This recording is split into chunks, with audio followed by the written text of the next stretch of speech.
Baik, selamat siang semuanya. Terpujilah Sang Buddha, Namo Buddhaya. Ya, kita akan melanjutkan pokok dasar agama Buddha. Tadi pagi kita secara singkat memberikan penjelasan tentang Padijak Samuppada. Kita akan melanjutkan ke dalam salah satu ajaran penting yang ditunjukkan Sang Buddha dalam kehidupan beliau, ajaran yang juga salah satu yang prinsipil, tidak lain adalah tentang hukum karma atau hukum perbuatan. Yang mana hukum karma ini sesungguhnya juga sudah ada atau sudah diajarkan sebelum Sang Buddha muncul. Akan tetapi kemudian ketika Sang Buddha muncul di India, beliau juga kembali menerangkan, mengajarkan tentang hukum karma. Namun kalau kita perhatikan, tentu hukum karma yang diajarkan Sang Buddha dengan hukum karma yang sudah ada sebelum Sang Buddha muncul di India, itu harus dibedakan. Tetapi kalau dari akar katanya sebenarnya sama. Karma itu atau dalam bahasa Pali kamma memiliki akar kata kar yang artinya untuk melakukan atau untuk berbuat. Maka kama atau karma dalam bahasa Sanskerta artinya perbuatan. Dalam beberapa kesempatan lain, kata kama itu artinya pekerjaan. Tetapi dalam konteks yang ini mengacu kepada perbuatan.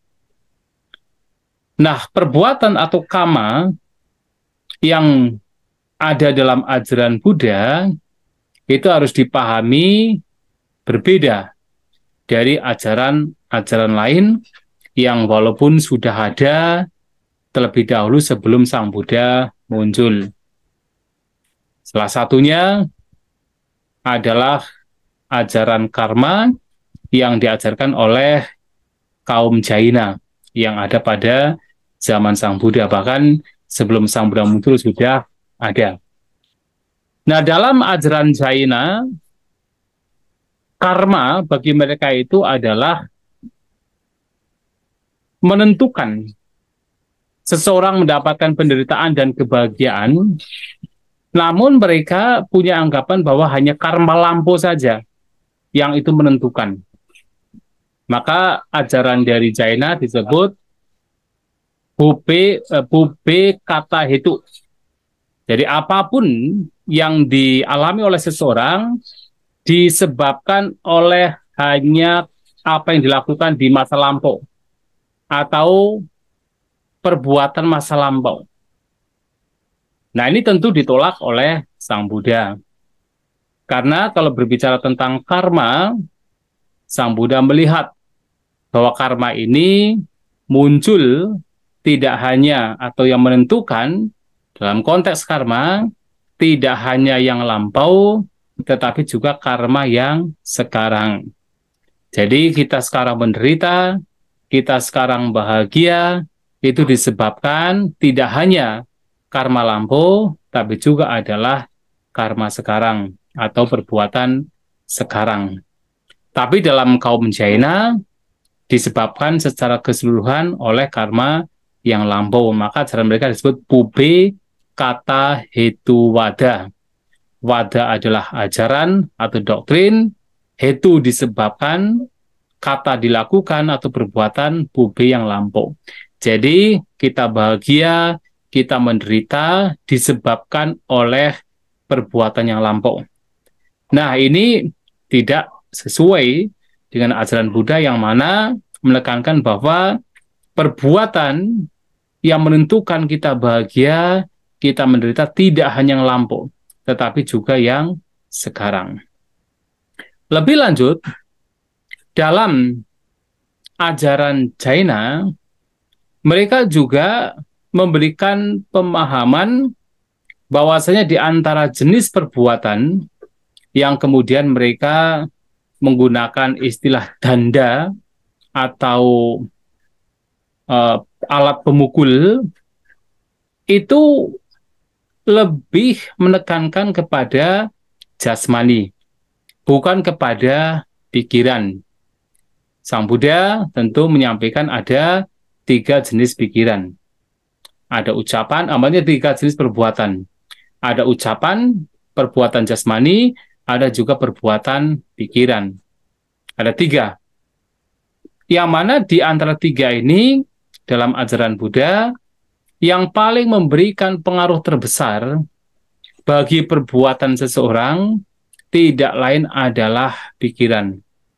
Bukan ucapan, bukan juga perbuatan jasmani, tetapi adalah pikiran. Dan ini disampaikan oleh Sang Buddha dalam berbagai macam kesempatan.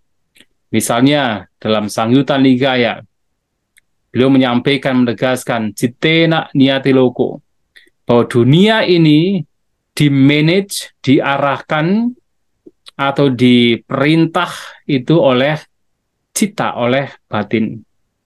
Artinya, hampir semua yang kita lakukan ini itu disebabkan oleh batin. Maka Cittena Niyati Loko.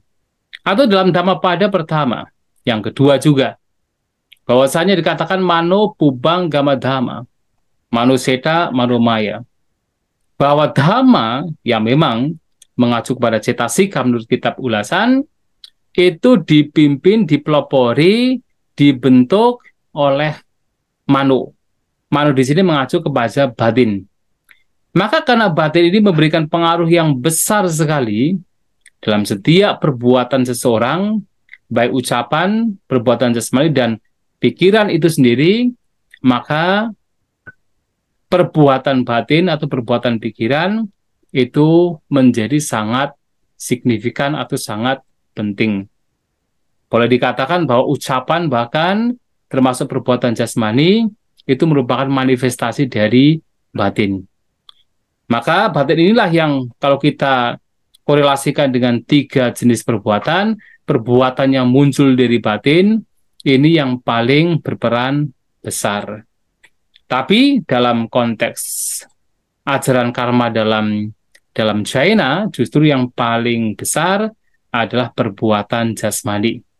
Karena mereka berpikir ketika orang melakukan perbuatan yang baik atau yang buruk biasanya tertampak dari jasmaninya.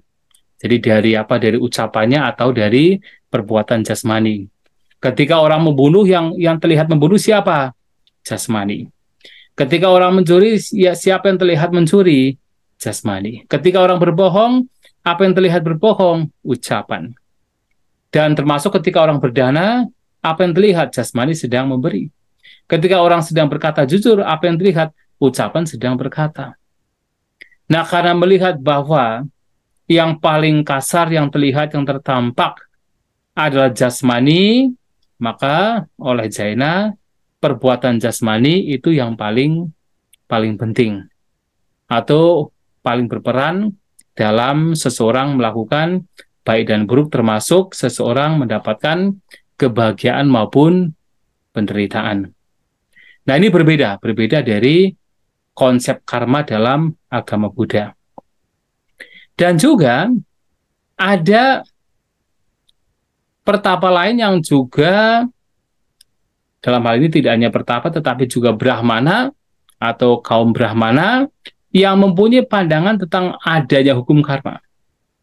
Tetapi kalau kita perhatikan secara lebih dekat ke dalam ajaran Brahmanisme pada zaman Sang Buddha, kita bisa melihat bahwa ajaran mereka juga tentang karma juga ada perbedaan. Walaupun menyampaikan ada karma buruk, ada karma baik, tapi ada perbedaan dalam action, dalam tindakan. Sebagai contoh adalah kalau di dalam Brahmanisme, apapun perbuatan yang dilakukan demi untuk mengagungkan terutama adalah Brahma atau Sang Pencipta, maka itu dikategorikan sebagai perbuatan yang baik. Sehingga kalau salah satu dalam ajaran Brahmanisme adalah melakukan upacara kurban dengan membunuh atau dengan menyembelih banyak hewan apakah itu sapi, kerbau, kambing, domba, ayam, disembelih untuk dipersembahkan dengan tujuan untuk persembahan kepada Brahma, maka bagi ajaran Brahmanisme pada zaman Sang Buddha ini dianggap sebagai kebaikan, sebagai hal yang baik. Nah, termasuk kalau misalnya karena ada 4 kasta di Brahmanisme, ada Brahmana, ada Ksatria, ada Waisa, ada Sudra, dan termasuk juga ada sebenarnya kaum buangan seperti kaum Pasala. Tapi yang diakui adalah 4 kasta. Tetapi di antara 4 kasta ini pun juga ada tahapannya, dari yang paling rendah sampai yang paling tinggi. Maka yang paling rendah adalah kasta Sudra, yang dianggapnya itu muncul dari kaki Brahma, debu dari Brahma.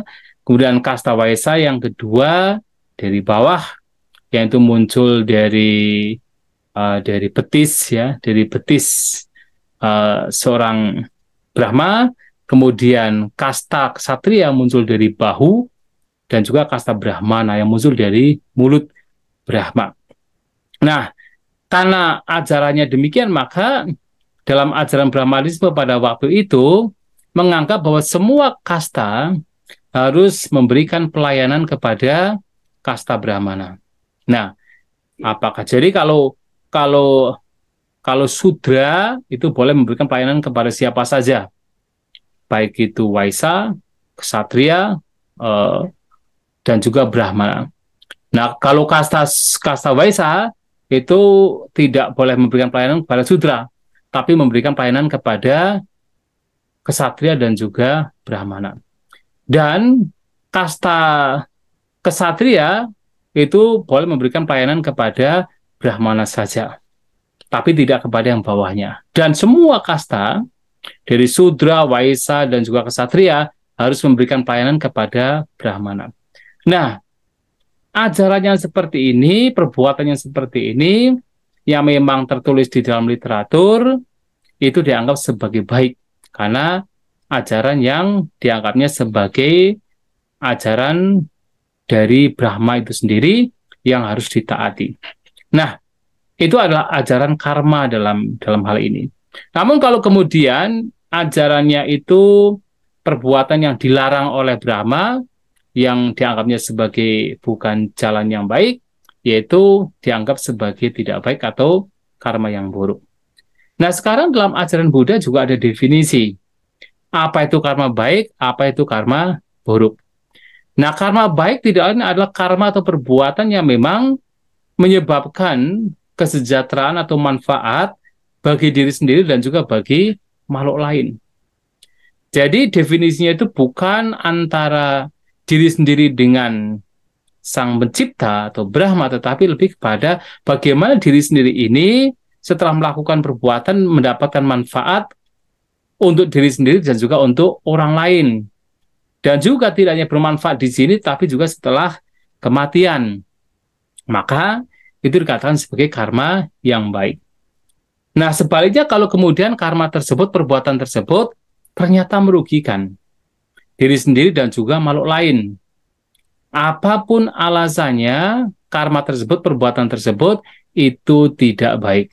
Itu perbuatan yang buruk. Nah, melihat demikian, maka kita harus melihat apakah kemudian definisi perbuatan baik dan buruk dalam ajaran Brahmanisme pada zaman Sang Buddha itu sesuai dengan ajaran Buddha atau tidak. Ternyata tentu berbeda.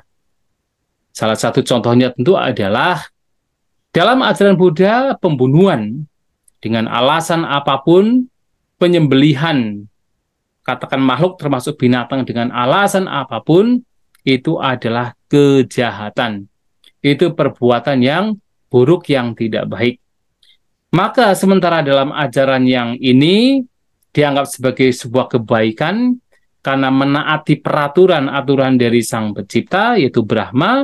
Tapi dalam ajaran Buddha, karena itu sifatnya merugikan makhluk lain yang disembelih tentunya, dan tentu merugikan diri sendiri. Kalau kita korelasikan dengan hukum karma, maka itu dianggap sebagai perbuatan yang buruk, perbuatan yang tidak sesuai. Nah, ini kenapa karma walaupun sudah ada di ajaran Brahmanisme sebelum Sang Buddha, tetap ketika kita masuk ke dalam ada perbedaan. Maka ketika ada beberapa cendekia yang baru belajar agama Buddha, kemudian mungkin sedikit ada pengetahuan, kemudian sampai pada kesimpulan bahwa ajaran Buddha berkenaan dengan hukum karma itu sebenarnya nyontek. Itu bukan asli ajaran Buddha, tapi nyontek dari ajaran yang sudah ada pada zaman itu. Jadi seperti botol membuang air yang lama kemudian memberikan air yang baru. Nah, seperti itu. Tapi kalau kita perhatikan ya berbeda antara karma dalam ajaran Buddha dengan dalam ajaran Brahmanisme.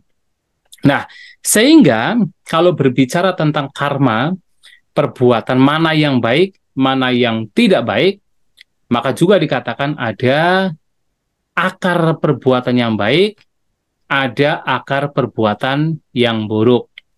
Akar perbuatan yang baik tidak lain adalah alobha, adosa, amoha. Kalau perbuatan itu didasari oleh alobha atau tanpa keserakahan, dengan kata lain adalah sifat kedermawanan, atau kalau perbuatan tersebut diawali bermula dari adosa atau tanpa kebencian, dengan kata lain adalah cinta kasih, atau kalau perbuatan tersebut diawali oleh amoha, tanpa kebodohan atau dengan kata lain kebijaksanaan, maka perbuatan tersebut dikatakan sebagai perbuatan yang baik. Maka dalam perbuatan baik biasanya juga ada list, ada daftar mengenai perbuatan yang baik yang sering kali disebut sebagai salah satunya dasa kusala kamapatha. 10 jalan perbuatan yang baik. Dasa kusala kamapatha. 10 jalan perbuatan yang baik. Nah, 10 perbuatan yang baik ini berakar dari alobha, adosa, dan amoha. Yang tidak lain adalah yang pertama, tidak membunuh. Ini beda.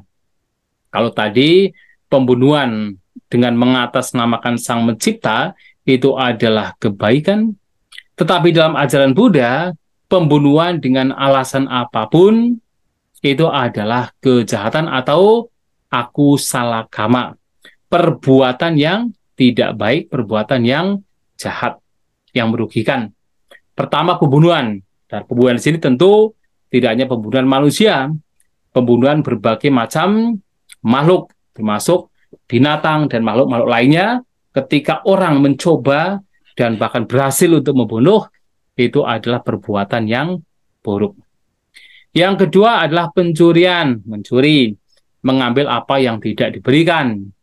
Mungkin beberapa kepercayaan berpikir mencuri boleh asal kemudian digunakan untuk kebaikan, seperti mungkin ada legenda seseorang bernama Robin Hood misalnya, mencuri uang dan sebagainya di tempat-tempat orang yang kaya, kemudian dibagi-bagikan ke orang yang fakir miskin.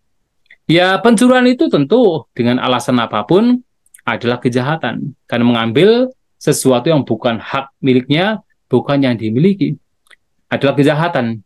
Ketika dia kemudian melakukan perbuatan membagi-bagi apa yang dicuri, itu kebaikan. Tapi tetap di sana ada kejahatannya karena dia mencuri. Maka tidak ada alasan kalau kita melakukan kejahatan dengan untuk membahagiakan orang lain, untuk melakukan kebaikan yang lain, itu sebagai hal yang baik secara keseluruhan, tidak. Tetap adalah kejahatan ketika dia mengambil apa yang tidak diberikan. Itu mencuri. Maka alasan apapun itu adalah kejahatan. Nah, yang ketiga adalah melakukan tindakan asusila atau berzina, selingkuh. Ya tentu, kalau kita bicara perbuatan yang sifatnya adalah asusila, ya itu jelas perbuatan yang tidak sesuai atau perbuatan yang buruk, yang tidak baik, yang membawa kepada buah karma yang tidak baik pula. Yang ketiga adalah berbohong, mengucapkan kata-kata yang tidak benar. Ditambah lagi yang keempat, lima, dan keenam adalah mengucapkan kata-kata yang sifatnya memecah belah, bisunawaca. Jadi dia mendapatkan informasi di sini, dibawa ke sana untuk memecah belah. Mendapatkan informasi di sana, dibawa ke sini untuk memecah belah. Jadi ia adalah orang yang tidak ingin ada unity, ada persatuan, kesatuan, kedamaian, dan keharmonisan. Dia inginnya kalau ada perpecahan, ada pertengkaran, ada splitting, ada perpisahan, itu yang dia inginkan. Mengucapkan kata-kata demi tujuan untuk memecah belah komunitas yang sesungguhnya sudah adem, ayem, tentrem, harmonis, penuh dengan persatuan dan kesatuan. Nah, ini juga perbuatan yang buruk. Kemudian juga kata-kata yang sifatnya kasar, yang itu berangkat dari kebencian. Orang membenci, kemudian mengucapkan kata-kata yang penuh dengan nada kasar, nada kemarahan, nada kedengkian, nada kepura-puraan, atau kata-kata yang sifatnya adalah muncul dari kebencian. Itu juga adalah bagian dari perbuatan yang buruk. Maka dengan alasan apapun, mungkin orang berpikir, oh kan saya sedang mendisiplinkan murid saya, mendisiplinkan misalnya pembantu saya. Oh tidak, mendisiplinkan dengan batin yang tenang seimbang, walaupun suaranya keras, dengan orang berusaha untuk menggunakan kata-kata kasar atas dasar yaitu kebencian, yaitu sangat berbeda. Dan kalau itu dilakukan, itu adalah perbuatan yang jahat. Dan juga adalah ucapan-ucapan yang tidak bermanfaat atau disebut tiracana waca. Tiracana katakan ya, tiracana kata. Ucapan-ucapan, diskusi, pembabaran yang sebenarnya tidak memberikan manfaat, tidak membawa kepada lenyapnya kotoran batin. Itu juga perbuatan yang buruk. Dan selain adalah ucapan demikian yang ada terdiri dari 4, ada juga perbuatan yang muncul dari pikiran. Jadi sebenarnya 3 perbuatan pertama adalah perbuatan aku salah, yang buruk yang muncul dari perbuatan jasmani. Kemudian 4 berikutnya adalah perbuatan ucapan yang muncul dari mulut ucapan. Dan yang 8, 9, 10 yang terakhir, yang 3 terakhir adalah perbuatan yang muncul dari pikiran. Maka ada abijja. Abijja adalah keserakahan, adalah keinginan untuk menikmati kesenangan indrawi. Nah, itu adalah juga pikiran yang buruk. Perbuatan yang muncul dari loba, dosa maupun moha. Kemudian juga ada perbuatan yang muncul berkenaan dengan pikiran buruk atau kebencian, vyapada, yang adalah kebalikan dari yang pertama atau abijja. Nah, yang ketiga adalah perbuatan yang muncul dari pandangan yang salah. Jadi micadidi, pandangan yang salah. Nah, ketika orang punya pandangan salah itu muncul, itu juga bagian dari perbuatan, bagian dari karma. Karma yang berangkat dari pikiran yang dikuasai oleh loba, dosa, maupun moha, keserakahan, kebencian, dan ketidaktahuan. Nah, 10 dasa aku salah kamapata ini adalah perbuatan yang membawa kepada penderitaan karena sifatnya adalah buruk. Namun sebaliknya, ada perbuatan yang disebut dasa kusala kamapata. Kalau tadi aku salah, sekarang kusala. Yang tidak lain adalah kebalikan dari 10 perbuatan yang buruk tadi. Jadi alih-alih seseorang melakukan pembunuhan, dia menghindari pembunuhan. Dia menghindari yaitu mengambil apa yang tidak diberikan. Dia menghindari tindakan yang sifatnya asusila. Dia menghindari ucapan yang bohong. Bahkan dia melakukan ucapan-ucapan yang benar yang sesuai dengan fakta. Ia menghindari ucapan-ucapan yang sifatnya memecah belah. Bahkan dia cenderung untuk mengucapkan kata-kata yang sifatnya menyatukan, mengharmonikan. Dan dia juga menghindari ucapan yang sifatnya kasar, sehingga dia berucap atas dasar kasih sayang, cinta kasih, dan dia juga menghindari ucapan yang tidak bermanfaat. Maka dia akan mengucapkan kata-kata yang bermanfaat seperti apa? Kata-kata yang mengarah kepada sedikit keinginan. Jadi abhijakata, kata-kata yang condong untuk membawa seseorang terus hidup menyukai, bergembira dalam hidup dalam keterasingan, viveka kata. Kata-kata yang sifatnya adalah membawa kepada ketenangan, samadhi. Kata-kata yang membawa kepada kebijaksanaan, panyakata. Dan itulah yang kemudian ucapkan oleh seseorang yang memang concern, peduli dengan perbuatan yang baik. Nah, perbuatan yang baik seperti ini muncul dari mana? Dari aloba, adosa, amoha. Dari kedermawanan, dari cinta kasih, dan juga dari kebijaksanaan. Nah, selain juga kata-kata berbohong yang dihindari, kata yang sifatnya memecah belah juga dihindari. Maka dia akan mengucapkan kata-kata yang sifatnya mempererat, memperkokoh persatuan dan kesatuan.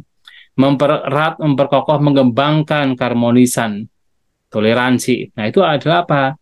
Kata-kata dari orang yang melakukan perbuatan yang baik. Dan dia akan mengucapkan kata-kata yang didasari oleh cinta kasih, kata-kata yang sifatnya adalah bermanfaat. Jadi bukan tiracana kata, kata-kata yang rendah, tapi akan hanya berbicara dhamma kata, kata-kata yang memang sesuai dengan dhamma.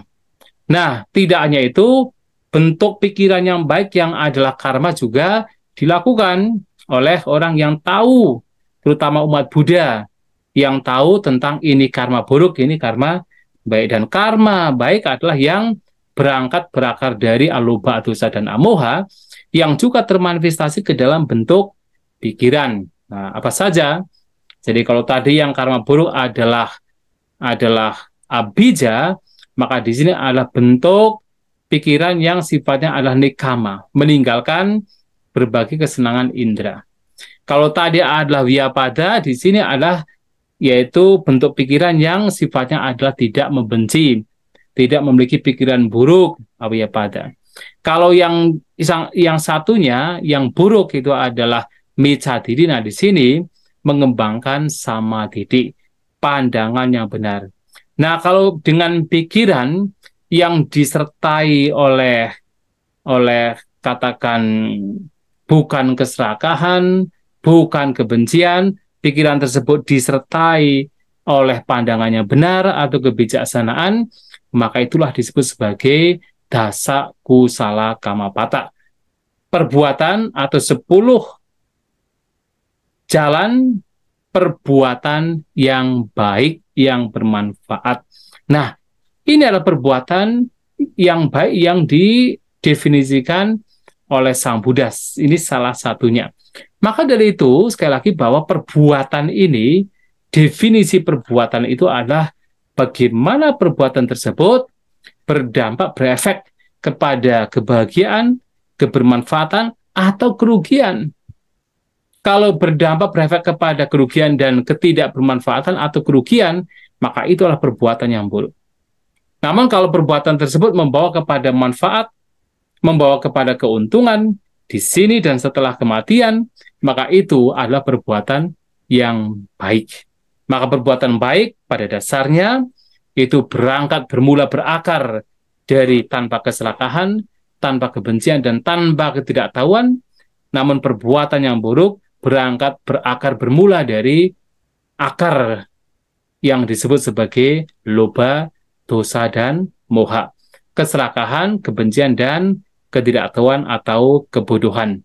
Nah, ini yang harus juga menjadi definisi yang kalau kita perhatikan, definisi ini tentu akan berbeda dengan hukum karma yang ada pada zaman Sang Buddha yang sudah ada sebelumnya, yang sudah dipegang sebelumnya. Apakah oleh kaum Jaina atau oleh kaum Brahmanisme, ternyata walaupun sama-sama mengajarkan karma, tapi ternyata itu berbeda. Nah, ternyata pada zaman Sang Buddha juga tidak semua pertapa dan juga brahmana yang yakin, percaya, dan bahkan mengajarkan hukum karma. Tetapi juga ada beberapa yang justru menolak keberadaan hukum karma. Banyak, seperti pada zaman Sang Buddha ada, yaitu Pakuda Kaccayana. Purana Kasapa, Makali Gosala Ajita Kesa Kambali, itu tidak percaya dengan hukum karma.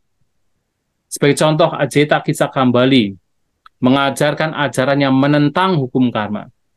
Nah, ini dikatakan bahwa Ajita Kesa Kambali ini mempunyai anggapan bahwasanya kita manusia ini memang memiliki 4 unsur dan 1 unsur utama. 4 unsur yang lain itu adalah 4 unsur dalam konteks jasmani, bahwa jasmani kita punya 4 unsur sama dengan Buddhis. Ada Patavi, ada Wayo, ada Tejo, dan ada Apo. Jadi Patavi dulu, dan Apo, Tejo, dan Wayo. Ada 4 elemen atau unsur dalam jasmani. Unsur padat atau tanah, unsur air atau likuiditas, unsur api atau temperatur, dan unsur angin udara, gerak di dalam jasmani kita. Ada 4 unsur. Dan juga ada unsur namanya akasa, dhatu, unsur angkasa. Menurut kaum yang dikepalai oleh Ajita Kesa Kambali, dia menyampaikan bahwasanya setiap orang, setiap makhluk ketika meninggal itu tidak akan ada kelahiran kembali. Tidak akan ada kelahiran kembali. Ketika seseorang meninggal, unsur tanah itu akan kembali ke tanah, unsur air kembali ke air, unsur api kembali ke api, unsur angin kembali ke angin, sementara kesadaran atau vinyana itu akan menguap, akan terbang di unsur udara atau angkasa. Dia akan menguap di angkasa. Maka sejauh Ajita Kesa Kambali itu berpikir atau mengajarkan ajarannya, ia mengajarkan ajaran yang disebut Ucedawada, atau ajaran di mana setelah kematian tidak ada kelahiran kembali. Semua orang akan musnah, akan lenyap. Jadi 4 unsur pertama jasmani akan mengurai sesuai dengan unsur-unsurnya, sedangkan unsur kesadaran itu akan menguap, terbang ke angkasa dan lenyap. Maka setelah kematian tidak ada kelahiran kembali. Nah, karena pandangan inilah maka Ajita Kesa Kambali ini tidak percaya dengan hukum karma. Tidak percaya dengan hukum karma. Dia berpikir bahwasanya semua orang melakukan perbuatan yang berbeda-beda itu percuma. Seseorang yang melakukan perbuatan seperti berdana, kemudian dia melakukan berdana besar-besaran, itu percuma, tidak ada hasilnya, tidak ada hasil dari karma. Toh nanti setelah meninggal dunia semuanya lenyap. Kesadaran juga lenyap, jasmani juga pasti lenyap, kesadaran juga lenyap. Maka karena tidak ada kelahiran kembali, maka untuk apa melakukan perbuatan seperti berdana? Toh itu tidak ada hasilnya. Dan termasuk dia punya pikiran, seandainya ada seseorang yang dengan gergaji yang berputar, cakra yang berputar, dan dia membuat semua orang itu terbunuh, dijadikan satu tumpukan di dekat Sungai Gangga, dengan melakukan perbuatan demikian itu tidak dikatakan sebagai perbuatan. Tidak akan memberikan hasil perbuatan. Maka dia tidak akan terlahir di alam neraka, di alam yang rendah lainnya. Kenapa? Tidak ada perbuatan. Nah, Ajita Kesa Kambali punya pandangan bahwa tidak ada yang namanya karma. Dengan anggapan setiap perbuatan yang dilakukan itu tidak membawa hasil. Karena nanti setelah kematian, pasti semuanya akan musnah, semuanya akan lenyap. Nah, itu diajarkan oleh Ajita Kesa Kambali. Dan tentu ini berbeda pandangan dari Sang Buddha. Dan selain Ajita Kesa Kambali ada lagi, yaitu siapa? Makali Gosala. Makali Gosala juga punya pandangan yang sebenarnya menentang hukum karma juga. Dia punya keyakinan bahwasanya tidak ada karma perbuatan. Tidak ada yang namanya kekuatan manusia. Tidak ada yang namanya daya upaya manusia. Tidak ada namanya aspek usaha dari manusia. Semua manusia, semua makhluk suatu saat akan mencapai pencerahan, mencapai penerangan, tetapi itu terterangkan, dibebaskan dengan apa? Alaminya. Bukan karena usahanya, bukan karena perbuatannya. Ya, bukan karena karmanya, tetapi dia akan mendapatkan pembebasan dengan sendirinya. Dan itu oleh Sang Buddha juga ditolak. Karena apa? Itu berbahaya. Kalau demikian halnya, maka seseorang tidak ada upaya. Tidak ada upaya untuk bagaimana melenyapkan kotoran batin. Karena toh berpikir setelah kematian ya paling-paling semuanya akan sama. Semuanya akan meninggal, dan yang menentukan seseorang nanti akan terbebaskan atau tidak itu bukan perbuatannya, tetapi itu adalah ya kalau dia bilang itu namanya ya alaminya saja. Ya, maka dia punya satu satu doktrin yang disebut sangsara sudi. Sudi itu artinya adalah kesucian, pembersihan. Sangsara alam tumiwa lahir atau pengembaraan. Nah, setiap orang itu akan mendapatkan sudi, mendapatkan pembersihan, menjadi suci itu dengan sendirinya dalam proses mengalami tumimbal lahir. Maka yang disebut sebagai kekuatan manusia, kekuatan apa kan, daya upaya manusia, energi manusia oleh dia, oleh Makali Gosala sebagai nol, sebagai yang tidak benar. Nah, ini juga menjadi satu ajaran yang ada pada zaman Sang Buddha. Maka, kalau kita perhatikan, ajaran karma ini sudah menjadi satu topik yang hangat pada zaman Sang Buddha. Dan karena topik ini topik yang panas, tidak hanya hangat, tapi panas, maka hampir setiap kepercayaan keyakinan yang muncul pada waktu itu juga membahas tentang apa itu karma. Dan ternyata ketika sudah dibahas, ternyata ajaran tentang karma itu ternyata masih ada perbedaan. Jadi masih ada hal yang tidak bisa disamakan, berbeda. Nah, itu yang kemudian kita harus paham. Agar ketika kita bicara karma, kemudian tidak serta-merta, oh karma itu sama kok. Kami juga punya karma, tetapi tidak demikian. Apalagi zaman sekarang. Zaman sekarang kalau kita bicara karma kan ya, konotasinya itu kan yang buruk-buruk saja. Kalau seseorang itu mendapatkan penderitaan, wah itu karmanya. Ya, kecelakaan, oh itu karmanya. Tapi tidak pernah kemudian ketika seseorang mendapatkan kekayaan, mendapatkan kebahagiaan, kemudian orang mengatakan, oh itu karmanya. Padahal kebahagiaan itu pun juga hasil dari perbuatan orang tersebut. Tidak hanya yaitu yang penderitaan, yang buruk-buruk, tapi yang baik-baik pun juga hasil dari karma dari perbuatan. Nah, kemudian mungkin seseorang akan berpikir bahwa ajaran karma, ajaran perbuatan ini adalah ajaran yang hanya mengadopsi dari ajaran yang lain. Ya, mestinya Sang Buddha itu mengadopsi dari ajaran yang sudah ada. Ajaran para Brahmanisme, para Brahmana pada zaman beliau yang sudah ada. Maka karena ajaran tersebut terkenal, mau tidak mau harus mengadopsi. Walaupun kemudian ada sedikit perbedaan. Tapi tentunya tidak demikian. Sang Buddha mengajarkan hukum karma itu bukan karena asal comot. Karena memang sudah ada. Sejak zaman itu sebelum bahkan Sang Buddha muncul itu sudah ada. Maka karena itu diminati oleh banyak orang, maka Sang Buddha kemudian mencomot ajaran tersebut. Ini salah. Ajaran karma dalam ajaran Buddha itu berbeda dari yang lain, dan Sang Buddha mengajarkan demikian karena beliau melihat.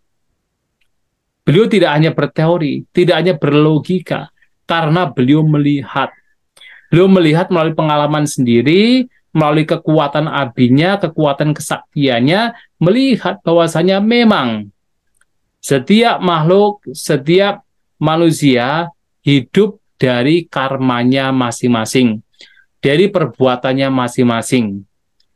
Nah, bagaimana dia melihat dengan pengalamannya sendiri, dan bahkan tidak hanya sekadar melalui pengalaman biasa, pengalaman indrawi semata atau pengalaman indria semata, tidak. Tapi Sang Buddha mengalami dengan apa? Extrasensory perception. Jadi persepsi dari indera yang melebihi manusia biasa. Dan ini yang seringkali disebut sebagai uttari manusia dhamma. Kemampuan yang melebihi manusia biasa. Karena beliau, Sang Buddha, melihat hukum karma dengan pemahaman, dengan pengetahuan tinggi yang disebut sebagai Diba Caku Nyana. Jadi, kalau Auso pernah, ya jelas pasti sudah pernah membaca dan juga ingat, ketika Sang Buddha mencapai pencerahan, maka beliau sebelum di jam terakhir atau jam malam terakhir belum mencapai pencerahan, di jaga malam pertama beliau dengan kekuatan batinnya yang sudah begitu matang, begitu fleksibel, beliau mengarahkan kepada pengetahuan tentang kehidupan-kehidupan yang lampau. Pada waktu itu beliau masih sebagai seorang bodhisattva, belum mencapai kebudaan. Di jaga malam pertama beliau kemudian mengarahkan batinnya untuk melihat kehidupan-kehidupan yang lampau. Benar atau tidak? Ternyata itu benar. Dengan kekuatan Bubeni Wasana Satinyana, beliau bisa melihat berbagai kehidupan yang lampau, tidak hanya ribuan, ratusan ribu, bahkan berkalpa-kalpa beliau juga bisa masih mampu untuk mengingat. Tetapi dengan pemahaman ada kehidupan-kehidupannya lampau, pemahaman tentang karma belum muncul. Maka kemudian di jaga malam kedua, Sang Buddha ketika di jaga malam pertama sudah paham, oh ternyata kehidupan tidak hanya sekarang. Ternyata kehidupan juga ada kehidupan yang lampau, yang tidak terukur, panjang sekali. Maka pada jaga malam kedua, Sang Buddha mengarahkan, atau katakan Bodhisattva mengarahkan, sesungguhnya apa yang menyebabkan makhluk-makhluk lain terus mengalami kelahiran dan kematian. Nah, Sang Bodhisattva pada waktu itu mengarahkan batinnya ke situ. Apa yang menyebabkan makhluk-makhluk, termasuk manusia, mengalami kematian dan kelahiran yang berbeda-beda? Apa penyebabnya? Dan setelah diketahui ternyata penyebabnya disebabkan oleh karma. Maka kemudian muncul sebuah kebijaksanaan, pengetahuan yang tinggi, yang disebut sebagai Diba Caku Nyana, pengetahuan mata dewa, yang mana dengan pengetahuan ini, beliau sebagai bodhisattva pada waktu itu bisa melihat, oh ternyata yang menyebabkan kelahiran di alam yang menderita, itu karena perbuatan yang buruk. Ketika orang suka membunuh, suka mencuri, suka berzina, suka berbohong, orang demikian suka katakan mencela para suciwan, mempraktikkan ajaran yang bukan suciwan, maka ketika kematian tiba, ajal tiba, ia meninggal dan terlahir di alam menderita, sesuai dengan karmanya. Sementara kebalikannya adalah ternyata ketika seseorang dalam hidupnya mengisi dengan hal-hal yang baik, dengan menghindari pembunuhan, menghindari pencurian, dan seterusnya, dia tidak mencela para Arya, para suciwan, dia mempraktikkan ajaran yang diajarkan oleh para suciwan. Dan ketika orang demikian melakukan demikian, setelah kematian dia lahir di alam bahagia. Maka Sang Buddha dengan kekuatan kebijaksanaannya, dengan Diba Cakunya, maaf pada waktu itu belum sebagai seorang Buddha, masih bodhisattva, nah beliau mengetahui bahwa kelahiran dan kematian yang berulang-ulang dan juga kelahiran yang berbeda-beda itu muncul karena perbuatan masing-masing dari individu masing-masing. Maka hukum karma diajarkan Sang Buddha, ditunjukkan oleh Sang Buddha itu bukan karena memang pada waktu itu sudah ada ajaran karma, tapi lebih pada karena Sang Buddha memang melihat dengan kekuatan batin beliau bahwa karma itu memang memberikan pengaruh yang besar bagi siapapun. Maka kemudian ini menjadi basis, menjadi dasar fondasi bagi Sang Buddha untuk berbicara banyak tentang hukum karma.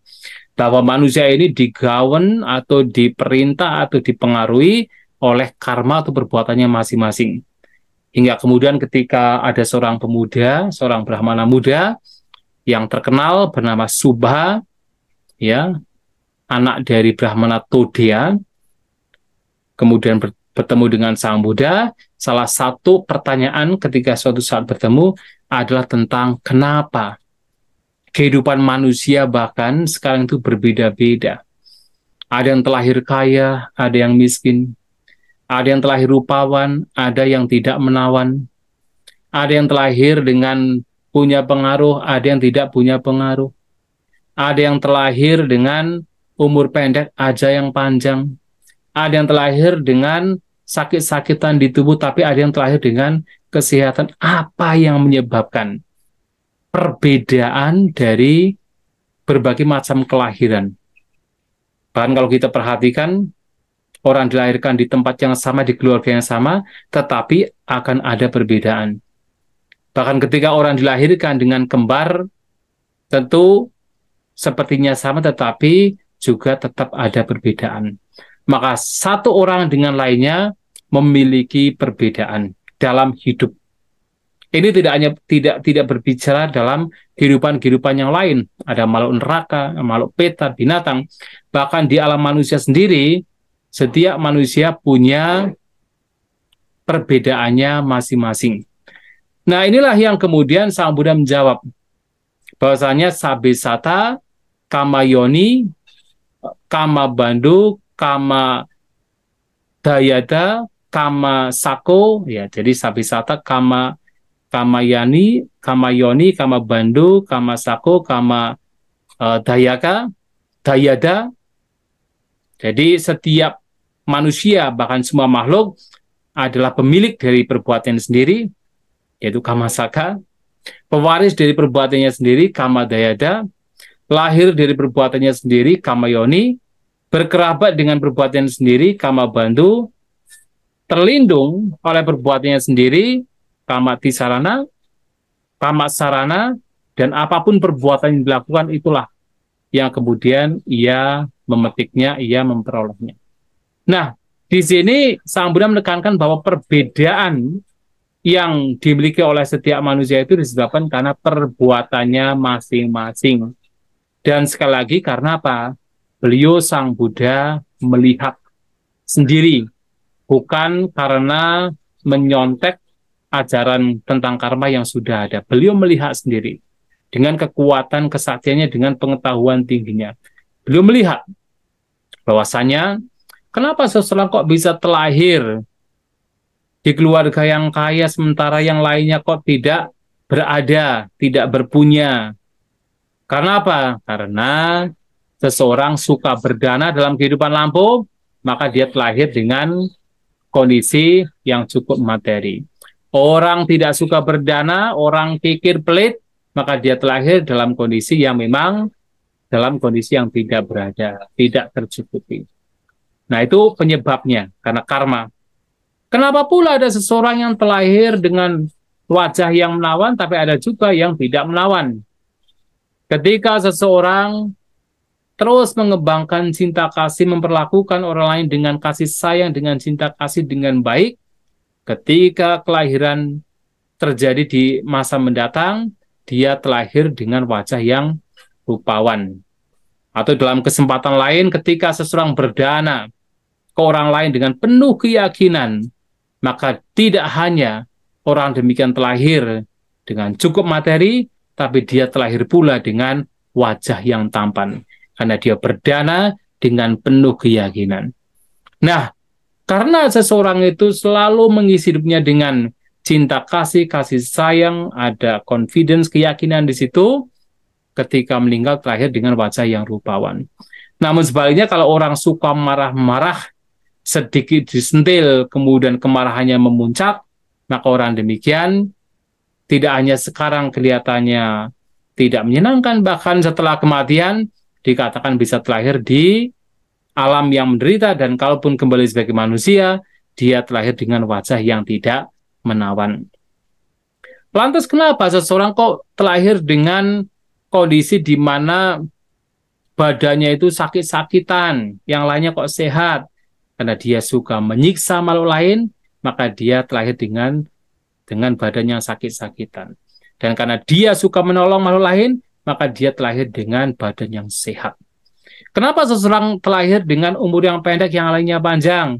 Karena seseorang itu suka membunuh, menghancurkan kehidupan makhluk lain, dia terlahir dengan umur yang pendek. Namun ketika seseorang suka membantu yang lain, memberikan penghidupan-kehidupan kepada yang lain, termasuk salah satunya adalah abhayadana, memberikan keamanan terhadap makhluk lain, mungkin kalau zaman sekarang konteksnya adalah function misalnya, maka dia akan terlahir dengan umur yang panjang. Mengapa dia terlahir dengan pengaruh yang kecil, sementara yang lain memiliki pengaruh yang besar? Karena orang demikian tidak katakan suka iri dengan kesuksesan orang lain, dengan kebahagiaan orang lain, maka justru membawa orang demikian terlahir dengan kondisi di mana dia tidak memiliki pengaruh. Namun ketika orang itu justru suka bergembira, suka berbahagia dengan kesuksesan orang lain, kebahagiaan orang lain, maka orang demikian terlahir dengan kondisi di mana ia memiliki banyak pengaruh. Nah, inilah beberapa hal yang kemudian diketahui oleh Sang Buddha sebagai karma dan juga buahnya.